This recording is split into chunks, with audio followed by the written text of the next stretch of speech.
Welcome back, everyone, to third. I'm Zakk. I'm Shane. We are back with Vox Machina. 7 now? 8. It was a pretty crazy episode. We see the dream where he created his pistol, his flintlock pistol. Pepper box. Pepper box. Yeah, he called it a pepper box. He had a dream about it. He talked about it like the perfection of like science. We speculated that maybe there's more to it. There's got to be more to it. He's not sharing everything. Yeah. So, because he won't talk about what the last shot is for. And you said it might be for himself. Yeah. Which I think like is Jack a good... Sparrow. It was like the fucking flintlock pistol he was left with on the fucking marooned island. That was meant to be for the pirate that's marooned, that you have that pistol to shoot yourself eventually. So that's what I imagine that last shot's meant for himself. Kind of like he sold his soul. Yeah, it's kind of a hell of a courtesy. It is. Remember when Edmond Dantes in the Count of Monte Cristo film adaptation, he put the pistol in the carriage for Napoleon's supporter's son. Mm-hmm. He was going to kill himself, and it was unloaded. He said, "You didn't think I'd make it that easy, did you?" And sent him off. Yeah, I remember that. The ending was pretty dramatic. It was. The fucking fat, shitty guy slits her throat.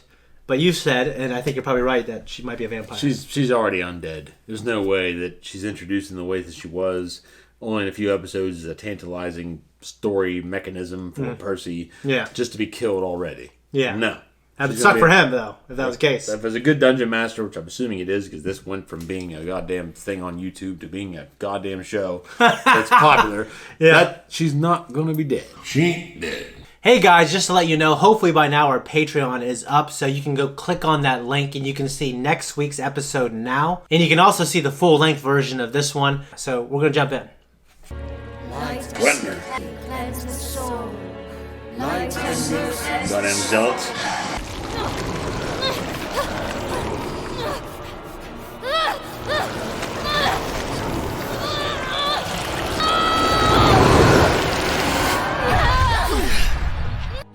I'll try again now.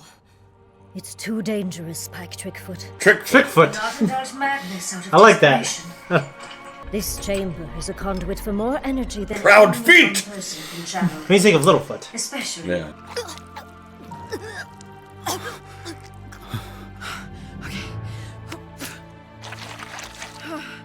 You really do spit on it?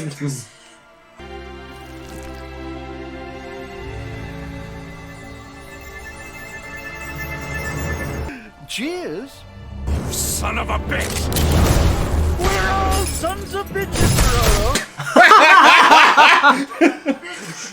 Whose voice is that? Stephen Root. We're all sons of bitches, Rolo. Yeah.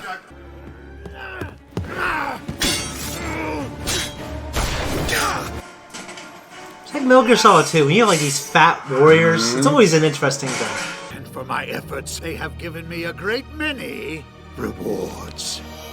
Rise on the road and greet our guests. No.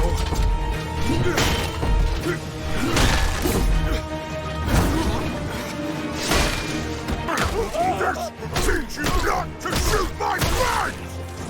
Pin the bitch down! You're unbelievable! I know. It's annoying, isn't it? Right. Which one can I kill? Literally anyone. Here. Please work.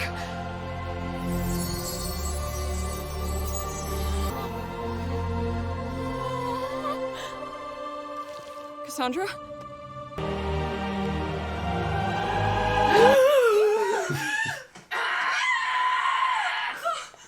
Wait here!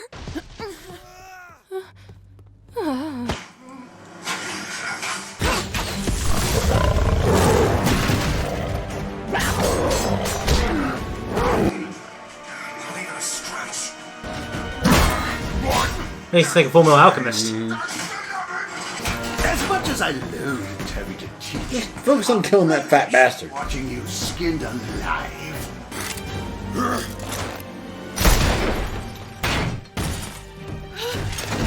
The scraps! Just like anyone who is running. Don't get mad, big guy. Don't tell me what to do, smaller guy!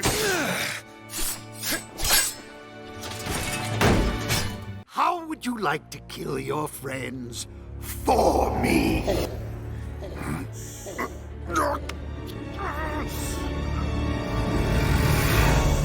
your command. Well, that's not good. Kill Vox Machina. Grog,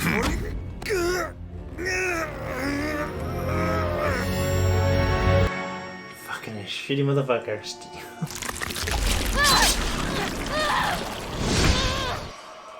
It makes me think of Shadow Colossus. When you kill a beast, the shadows come out when they fucking pierce you. Speak, child. Who are you? I tried to live up to your standards, to be a steward of your faith, but I failed. Lies will not lead you back. Yes! Don't stop now, you giant half-wit.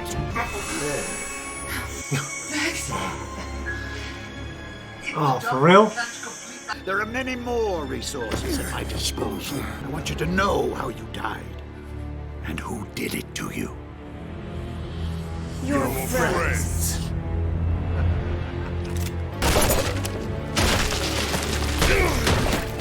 He couldn't do shit against all that. Well, I owe you an apology, Professor. You're right. flattery will not prolong your life. And yet it bought me all the time I needed.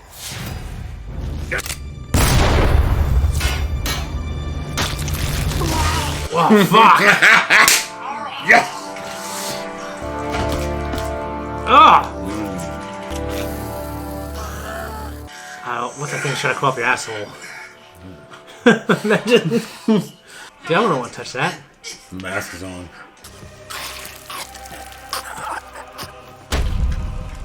We trusted you. And you betrayed us when we needed you most. You're the face I saw when murder entered my heart. Guys, the smoke. Fucking awesome. That was pretty cool. I thought you were dead. I thought you'd come back to check. That sucks. The Briarwoods. You must have wanted to escape. Running away was never my strong suit. We don't need to anymore. We're together. I wonder if at the end of this he'll have to shoot her instead of himself. Kinda terrified? Kinda impressed.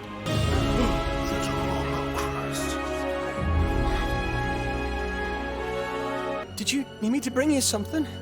You already have. What?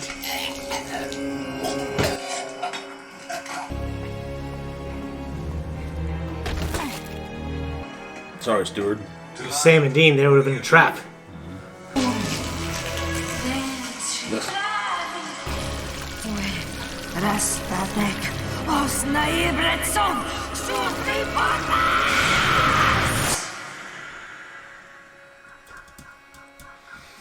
Okay. Fucking witches, Zakk.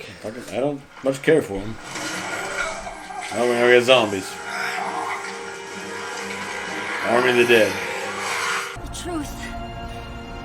The truth is, I left the righteous path.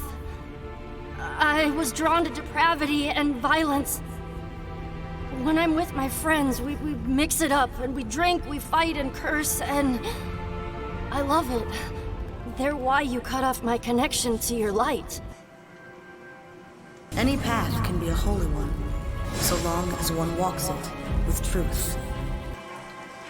You can be whomever you want. It's all open religion. Just do what you want to do, as long as you're honest about it. I ask, who are you? And me. Fucking A. Well, definitely eating someone. Yep, you're right. You fellas got room for a third? I just got done being a big bad hero, and I'm down for a little ugly bumping. I got enough magic below the belt to make you feel young again. Of course it's zombies. Yeah, because fuck me, that's why. Yeah, those conversations at work all the time. Yeah. Some shit will happen. It's like, well, Fucking I guess. fidgel-fagel. It's like, I guess, fuck me. It's, There's a whore.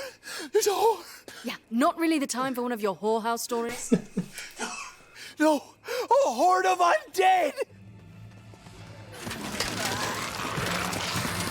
Oh, Lord. Got it.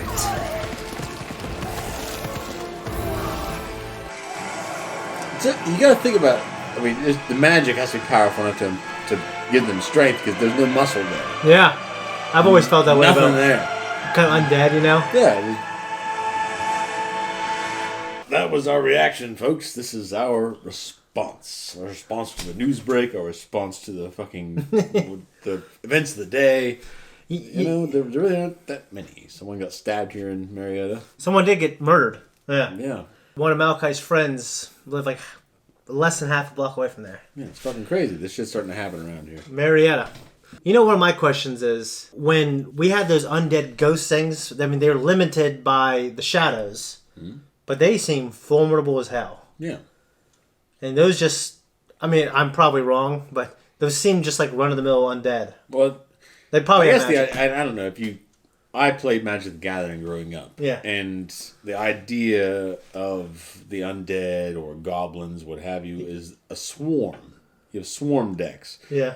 You can have the mountains with the goblins, the undead zombies with, a swamp, and you can have like just creatures of many different sorts if you had a forest deck. Yeah. So, squirrels were even one, and like shit like that. You can mongoose and everything. So the idea, I guess, would be, numbers. Okay. Over strength. And everything. So like you'd be swinging a sword all day long, killing these zombies. But I would imagine though that they're summoning up these undead from this graveyard. There's probably only so many undead that you can conjure. Yeah. The rest of them are fucking dirt. One thing I think I remember, at least in Final Fantasy, maybe in the little bit of D&D I played, undead are powerful, and you need like holy magic to kill them. Well, that's the thing, is like you probably have there has to be magic empowering them, obviously, because there's nothing left on the bones. It's just bones. So some other power and strength is embodying these skeletons to allow them to walk the earth again and attack. So I mean, we had two storylines here: we had Pike and obviously Cassandra and saving her. Was Cassandra walking with the group? Well, Cassandra wasn't a very strong storyline. I mean, obviously Percy, it was still predominantly about Vox and Percy. Yeah. She was with the group at the end. Okay. So Percy was supporting her. Yes. While they're there. So she might not be in the right mode to... I still have to wonder if she's kind of a... There's something else to it. Yeah. There's no fucking way that they just rescued her and healed her and now everything's kosher. I mean, something's going on. Yeah. Something's there. So you know what I was thinking, because I know how these things work.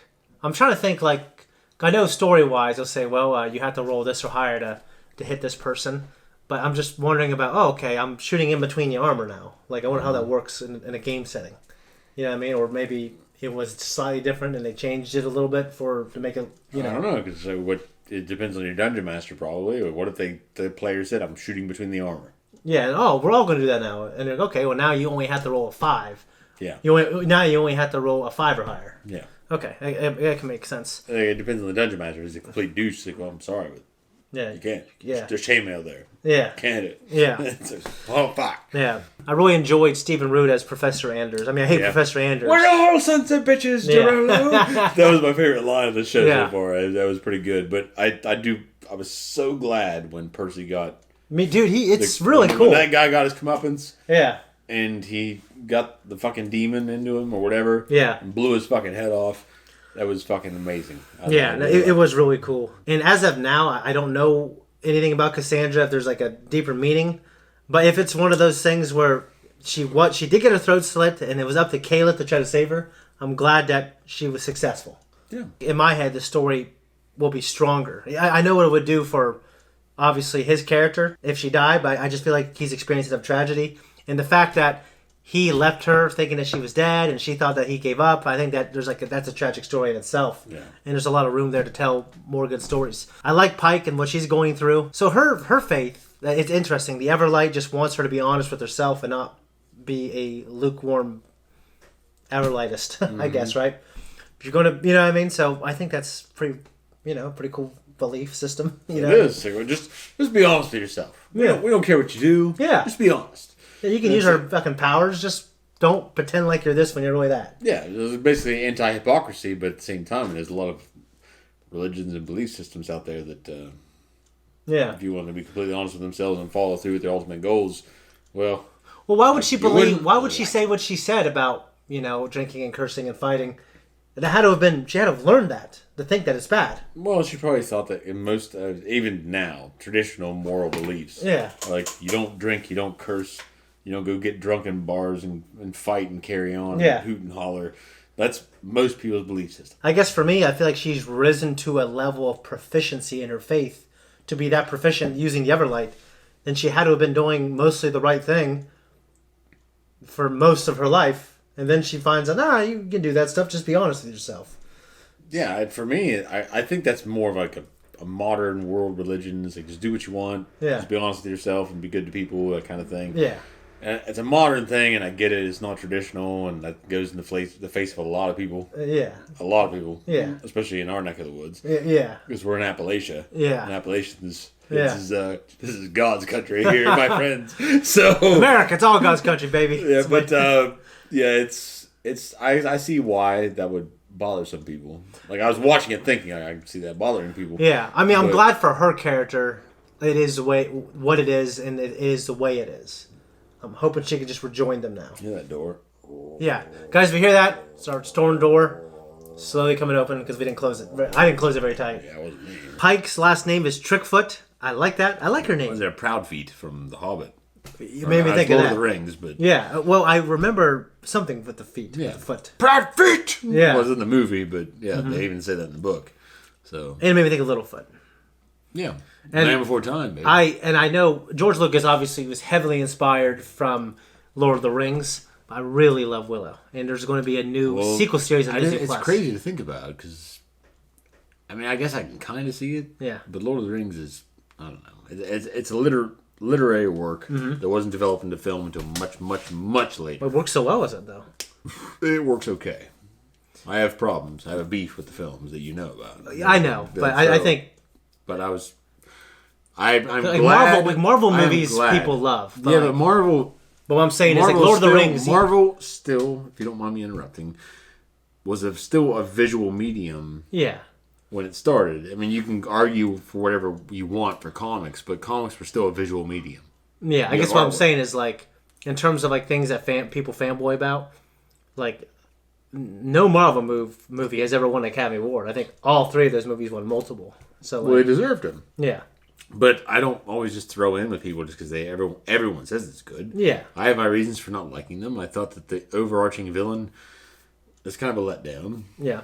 Like a fucking tower with a big ass goofy eye on top of it. Yeah. Really looking around like, what the fuck? I mean, it's metaphorical, and you're literally putting an eye on top of that tower. I love the first one. Yeah. So there's so many things I think they got right. They are undeniably good movies. Yeah. I think they deserve their credit. Yeah. And the credit's due. I as a fan of the books, I still prefer the books because there are things that I loved about them that kind of like the Harry Potter books. Yeah, and I don't hold it against anybody for liking the movies. They are very good. I don't personally love them. Yeah. I like the first one a lot. Like I said, the second one was in, and the third one was.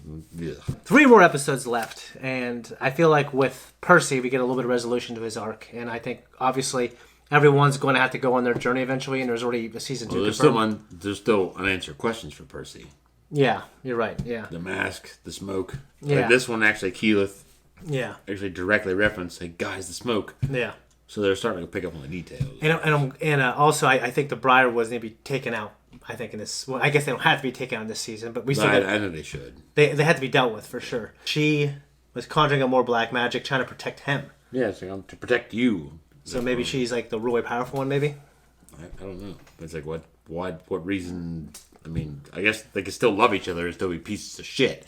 But maybe if he dies, she'll die too. That's what I'm wondering. Like, why, if it's intrinsically important to the plot of whatever they're trying to do, like maybe she needs him alive because he's creating vampires in these other places. Yeah. They showed that in the last episode when the Dukes Scanlan saw his room in all the different towns. Yeah, you're right. You're right. So maybe they're having a plot like over vampires or whatever. Take over these other. That also makes you think that there might be more story for those characters because I feel like there might be like a world takeover thing. Even if they kill them, maybe there's other vampires won't die. Maybe it's not like Dracula or whatever. Where they. It's crazy how intimidating Grog can be when you're fighting against him. Well, yeah, he's like an unstoppable force. He is. Yeah, I'm glad that Keyleth and Vex. I mean, they have a little bit of I don't say pettiness, but a little bit of tension because of like her because of Kalith and her brother. Yeah. But they put that shit aside and work together when they need to. Mm-hmm. So I'm so glad that didn't come up. That would have pissed me off. It's and good. I just my big thing is I want Pike to rejoin the group for Grog, and that's all I got personally. Guys, thank you so much for watching our reaction and our discussion. If you like us, you want to support us, just like and subscribe, hit that notification, and make sure you follow us on Patreon and our other social medias. And we have full length and early access on there, and hopefully we don't fall behind on it. So, thank you very much. It's up to my fucking eye.